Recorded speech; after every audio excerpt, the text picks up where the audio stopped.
Today we are honoring history, but we are also making history. I'm Fred Lynch, past Department Commander, State of Ohio, Sons of Union veterans of the Civil War. All of the gentlemen you see here in Civil War uniforms are not reenactors. We are the blood descendants of Civil War veterans. As you are here to render honor to the Civil War, to the community canon, to veterans, we are here to honor those same veterans. The American Civil War was a major event in the history of the United States.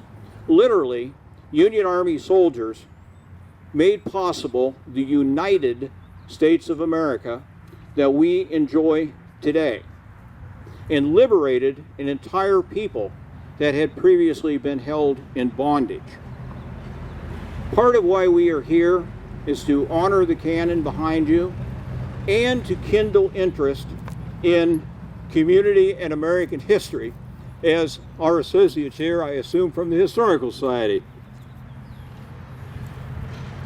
We're going to shortly go into a ceremony that will be slightly different from what you might be used to. The format that we're going to follow is similar to what would have been conducted by the Grand Army of the Republic after the Civil War. They were the veterans organization of Civil War veterans. You'll hear more about that in the future. Why specifically are we here?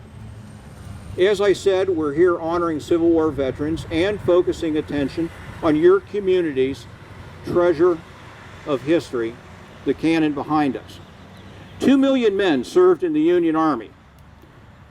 230 regiments of infantry and cavalry, as well as 26 light artillery batteries and 5 companies of sharpshooters were contributed by the state of Ohio to the Union Army during the Civil War.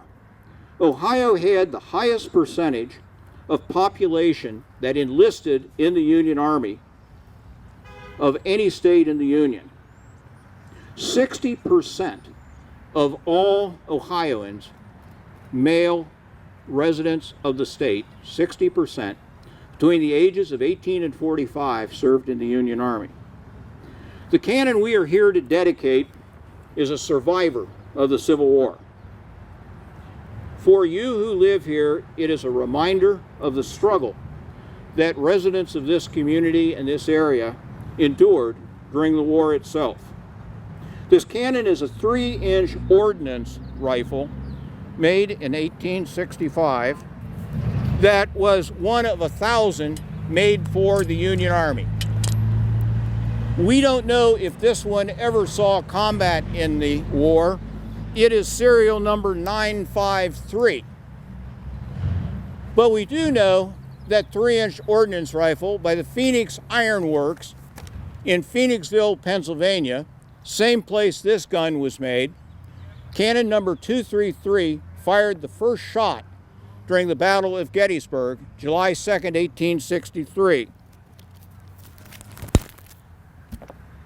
No matter what its history, you have a historic cannon and veterans monument here in West Carrollton. What we do know is after the war, about 1903, this cannon was converted into a signal gun and continued its service to the United States and the United States Army at Fort Snelling, Minnesota. It remained there until about 1946 when Fort Snelling was closed. Quite honestly, how it got from there to here is one of the mysteries that is still being investigated. Sometime we will give you the answer, but we don't know it. We are here in part also to we Sons of Union veterans of the Civil War to express our appreciation for you all volunteering to be caregivers for the future of this cannon. I ask you all to stand as we render honors to the American flag. Please remain standing through the performance of the national anthem and the rendering of taps. Right wheel turn, forward.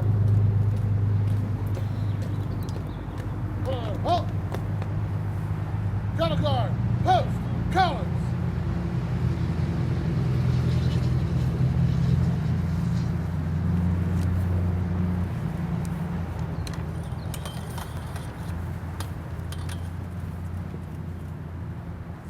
Color bearers, about face. Return.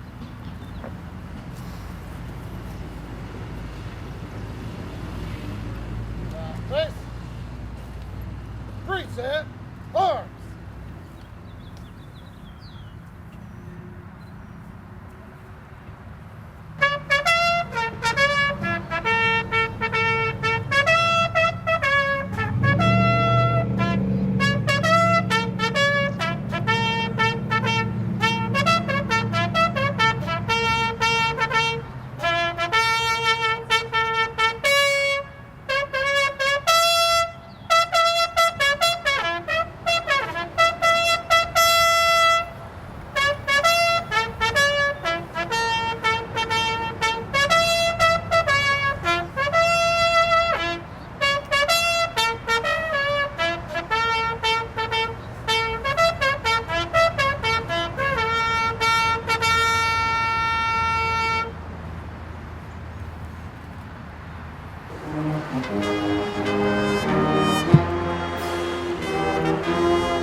That was the West Carrollton Band, and taps will now be played by Ryan Waske.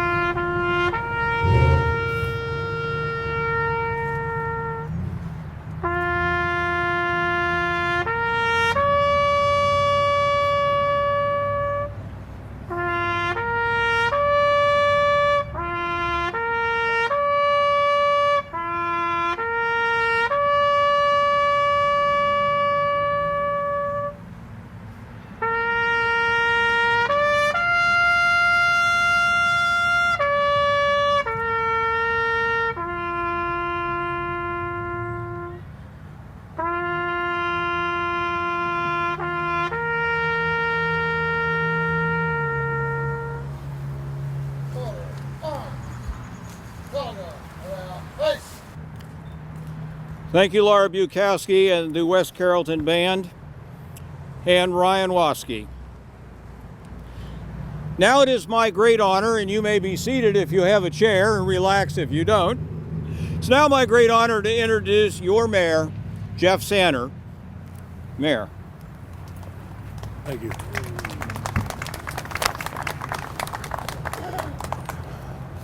I'd like to thank the West Carrollton Band for coming today and being a large part in this ceremony. And we have council members with us today. Thank you for being here. Back in January, Steve Flickinger contacted me about the cannon barrel in the front of the city building. Told me he belonged to a group that came from really the Grand Army of the Republic, and the group that he belonged to, they were all descendants of Union veterans of the Civil War. And the organization wanted to dedicate the cannon barrel here to city building. For years, people have asked the history of the barrel, and no one really knew what the history was of the barrel. I've been asked, 60 years I've been in West Carrollton, and I never knew what it was, and nobody I talked to ever knew what it was. I even sent a picture down to Cincinnati to a fellow by the name of Bob Rubidance, who has since passed away, but he was a collector of cannons, and he couldn't tell me what it was. So now I'm pleased to say, with the help of Steve and these gentlemen that are here today, we do now have some history of what the cannon barrel is. Two prominent names in Carrollton, Alexandersville, and Miami Township back in the early 19th century was George Pease and Mary Lamb, and the Pease and the Lamb family. But what's interesting, this area that we're in now used to be Carrollton. Where Woody's once was, that was Alexandersville. These two communities went and decided to merge together, and they were going to call themselves Carrollton. The problem was, there was already a Carrollton, Ohio, up in Carroll County, Ohio, which is up in the northeastern part of the state of Ohio. So since that was already to the east of us, the fathers that were doing this and creating this community decided, well, we'll be called West Carrollton because we're west of the original Carrollton. And I looked this week, in Carrollton, Ohio, up in the northeast part of the state, has a population of about 3,900 people. So it is a very small community. Well, but back to the Pease and the Lamb family. George Pease and Mary Lamb were married, and there was a son that came from this marriage. His name was Gamaliel Pease. His nickname was Gam. He was born May 31st, 1837, and after the start of the Civil War, Gam enlisted in Company G, 69th Ohio Volunteer Infantry on December 14th, 1861. Now, he took part in the battles of Gallatin, Stones River, Chickamauga, and Missionary Ridge. So he was in 4 major battles during his time in the Union Army. He was discharged February 20th, 1865, having lost the hearing in his left ear. Now, Gam, after the Civil War, joined the Al Mason Post 598 of the Grand Army of the Republic in Miamisburg, Ohio, where he was a member until the time of his death in 1924. What's notable is Gam is buried here in West Carrollton at Evergreen Cemetery, along with approximately 20 other Civil War veterans that were from the community back then. So as you can see, there's a history in West Carrollton with its residents and those members that fought in the Civil War.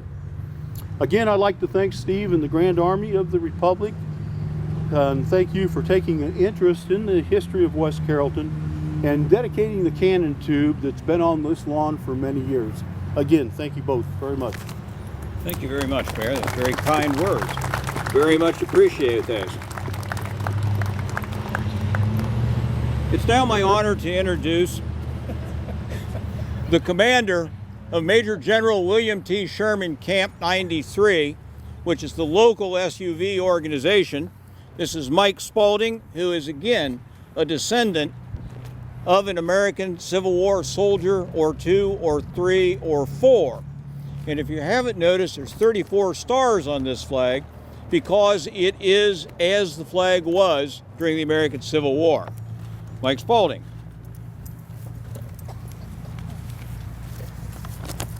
Thank you, Fred. Good morning, everybody. I'll try to speak as loudly as I can. My name is Mike Spaulding. I am the commander of the local chapter of the Sons of Union Veterans. We're proud today to be joining with your mayor, Jeff Sanner, with Erica Mattingly of the West Carrollton Public Relations Office. The battery's all right. Don't take the battery. Christian Mattingly of the West Carrollton Parks and Recreations, the West Carrollton History Society, Laura Bukowski and Brandon Schick and the entire West Carrollton band, the students who will be displaying their genealogy projects, all the other volunteers from the SUV, the Historical Society, the Town Council, and so forth. We're just excited to be here and be part of that, and we welcome all of you to this event. Let's take a moment and give a big hand to everybody that helped make this event happen.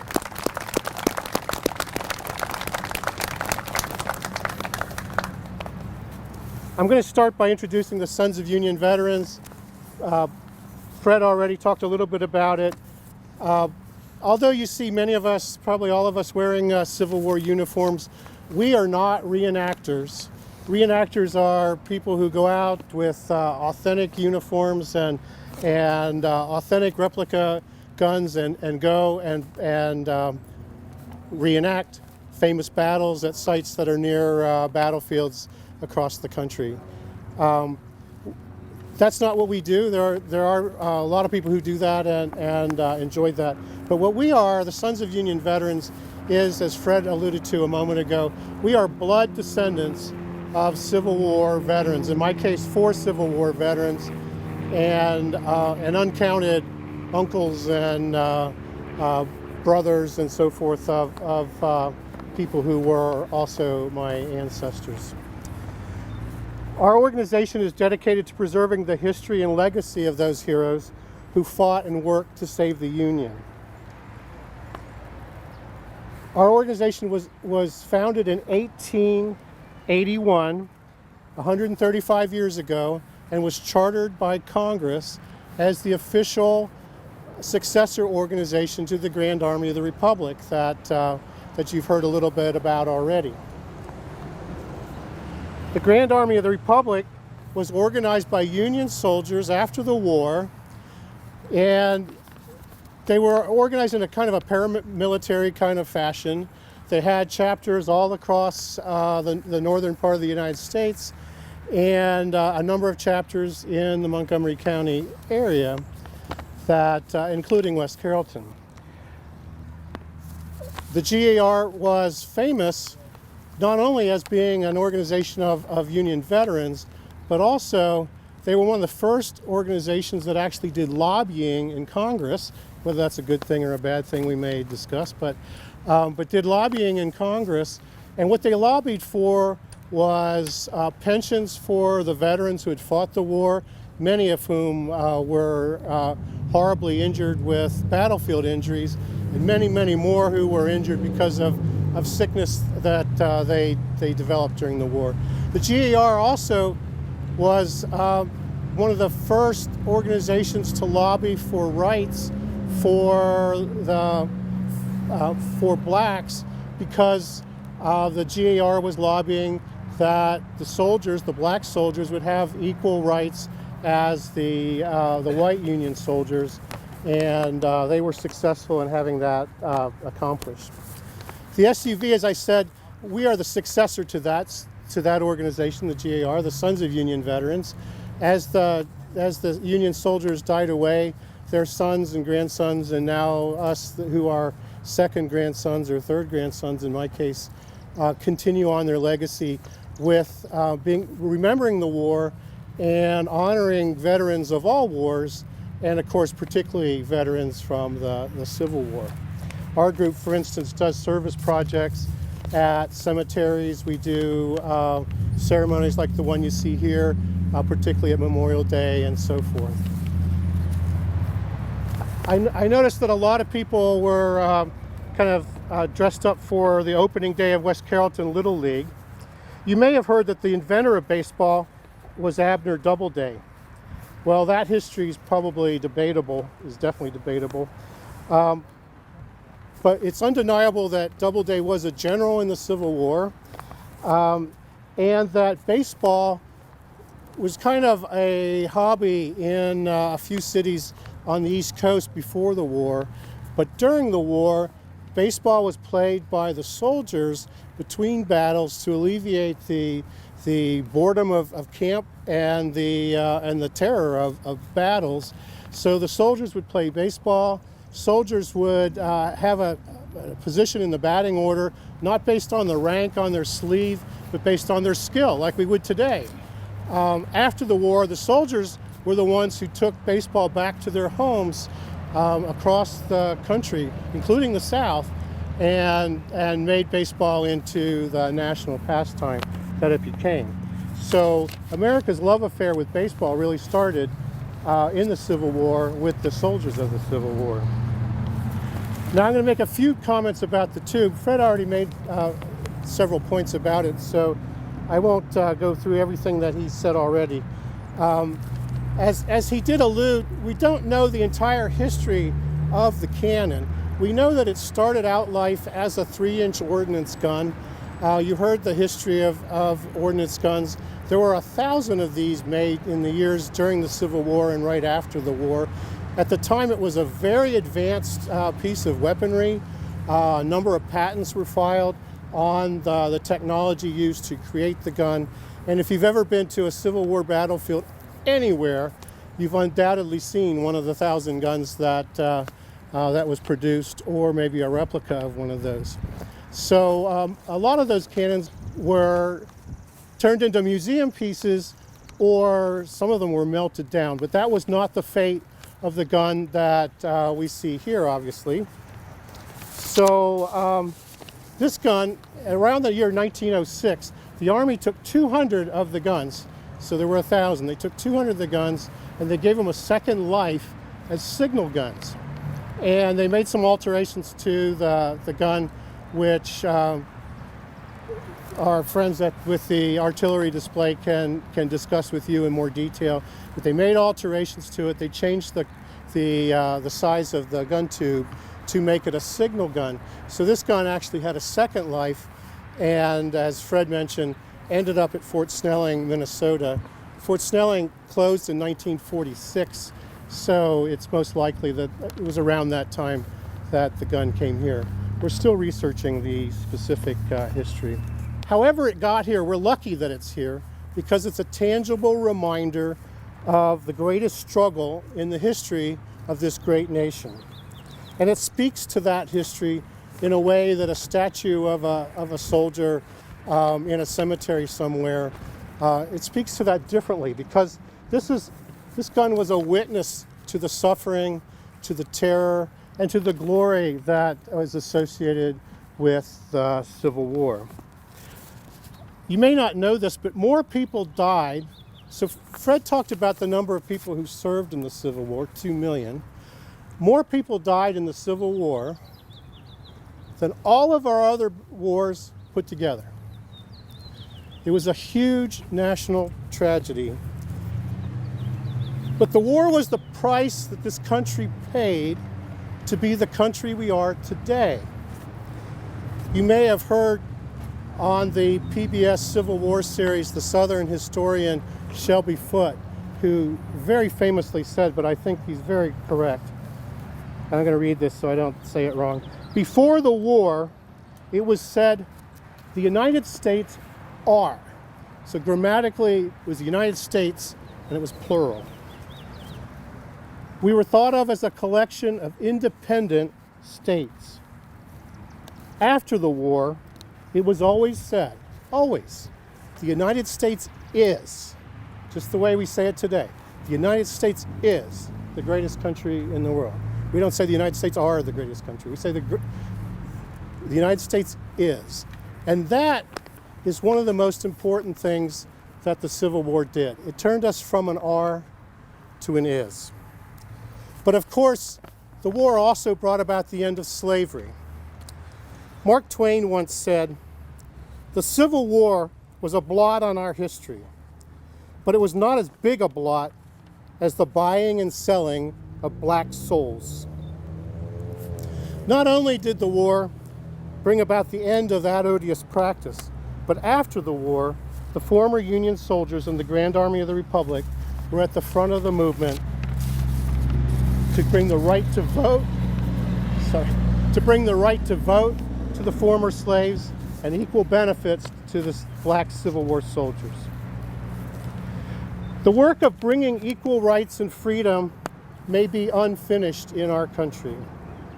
We may still have pockets of intolerance and pockets of hatred, people who judge other people because of the color of their skin, or the way they worship the Almighty, or the nation that their fathers called home.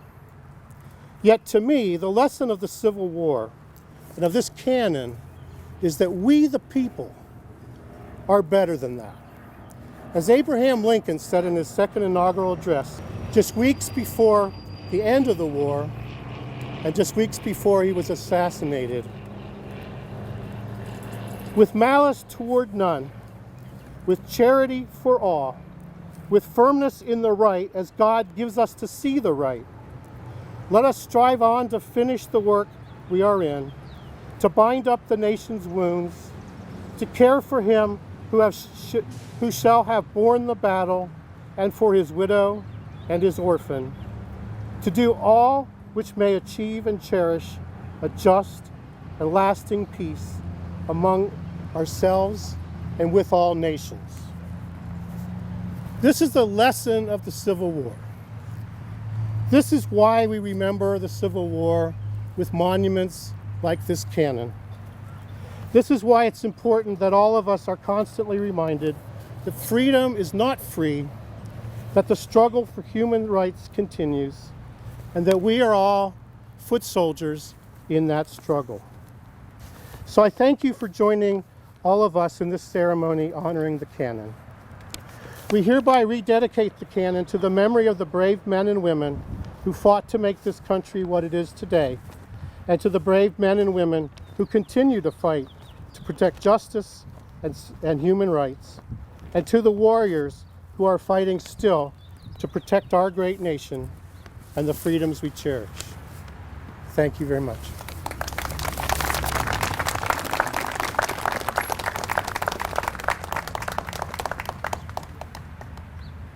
Thank you all for being here.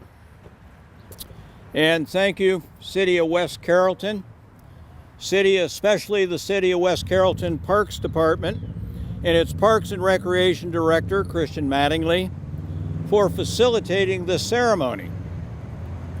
And to the City of West Carrollton Public Relations Coordinator, Erica Mattingly, for informing you concerning this ceremony. I hope you all saw the wonderful cable show that she orchestrated, and I think that's why many of you are here. We also greatly appreciate the presence of your mayor, Jeff Sanner, and especially for his contributions to renovating that cannon. If you drove by here a few weeks ago, you noticed that it is looking much better now and will be kept looking that way, because now it is a monument in honor of your city, what you do as the caregivers for it, and for the veterans it represents. I'm also extremely grateful to the West Carrollton Historical Society for all of their efforts finding some of the history of this cannon and having a wonderful display on the history of the city as well as Civil War artifacts across the street that you all are encouraged to see. Thank you for allowing the Sons of Union Veterans of the Civil War, living representatives of the Boys in Blue 1861-65 that made our United States possible. I ask you all to stop by and look closely at the cannon, look closely at the displays, talk to the people that are here to talk Civil War, and to continue standing while the Sons of Union Veterans of the Civil War Sherman Camp Color Guard retires the colors. Commander, retire the colors. Color bearers, retrieve the colors.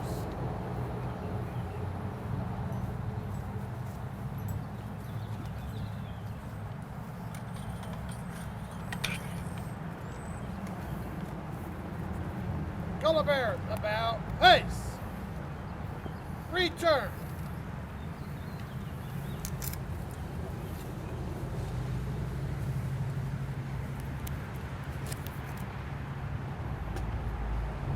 Riflemen, about face. Left wheel turn. Arch. Forward, arch. The West Carrollton Band will again honor this time in history with music and Patriot snippets played by Robert Shelton.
Thank you, Laura Bukowski, the West Carrollton Band, and Robert Shelton for that major contribution.